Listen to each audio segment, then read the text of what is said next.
Hey guys, so we're gonna start day 4 character list. So you're gonna open up a Google Docs, put day 4 Esperanza's Rising character list, and then you'll have, let me tell you who your characters are going to be.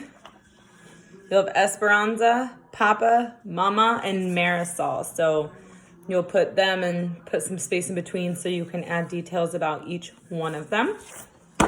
It's going to be a 2-part video because I've done it once already and it wouldn't upload because it was too long. So shout out to the sisters for letting us use this as a read aloud from home, CIA style. So patient versus impatient are going to be your vocabulary words for this week or for today, Monday.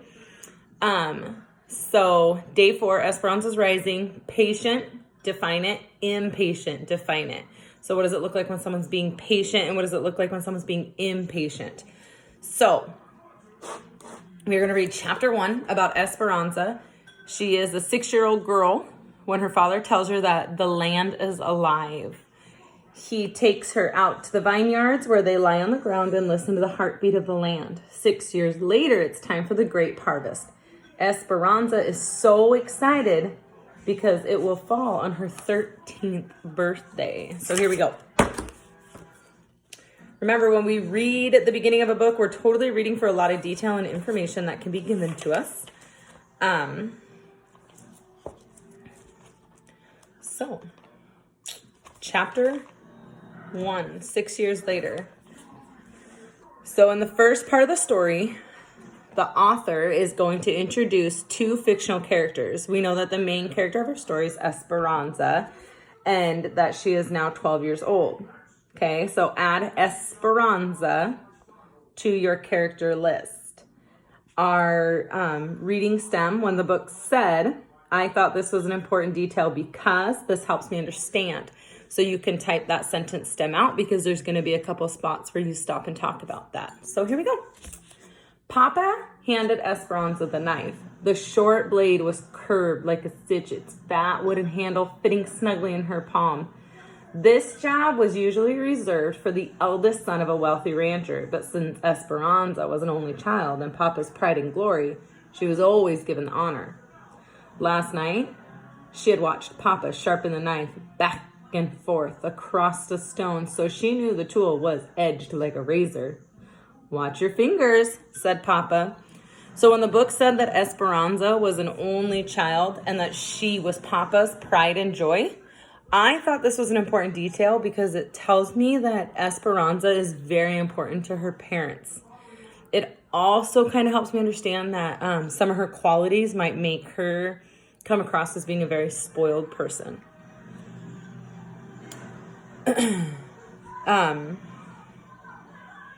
You could probably add Papa to the character list. So for character list under Esperanza, I would totally state that she's an only child. She's her parents' pride and joy, and she's probably spoiled and she's 12 years old. Go ahead and add Papa, and you can put that he is let's see where it says, a wealthy rancher. So he owns a ranch, so he has quite a bit of money. So when the book said that Papa was a wealthy rancher, I thought this was an important detail because what's it tell you about Papa? And think about the class triangle, the social class economic triangle from the text, the article that I put in, that was the PDF. This helps me understand. So what does it help you understand about Papa's culture, like who he is as a person? All right.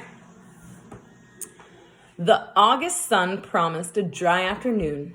In Mexico, everyone who lived and worked in El Rancho de la Rosa was gathered at the edge of the field. Esperanza's family, the house servants in their long white aprons, vaquors already sitting on their horses ready to ride out to the cattle, and 50 or 60 straw hats in their hands holding their own knives ready to go. They were covered top to bottom in long-sleeved shirts, baggy pants tied at the ankles with string and bandanas wrapped around their foreheads and necks to protect them from the sun, the dust, and the spiders. Esperanza, on the other hand, she wore a light silk dress that stopped above her summer boots and no hat. On top of her head, a wide satin ribbon was tied in a big bow, the tails trailing in her long black hair. The clusters were heavy on the vine and ready to deliver. Esperanza's parents, Ramona and Sicto Ortego,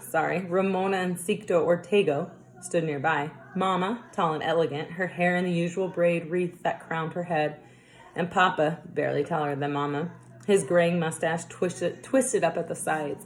So you can add Mama to your character list and add a detail that it says that she was tall and elegant.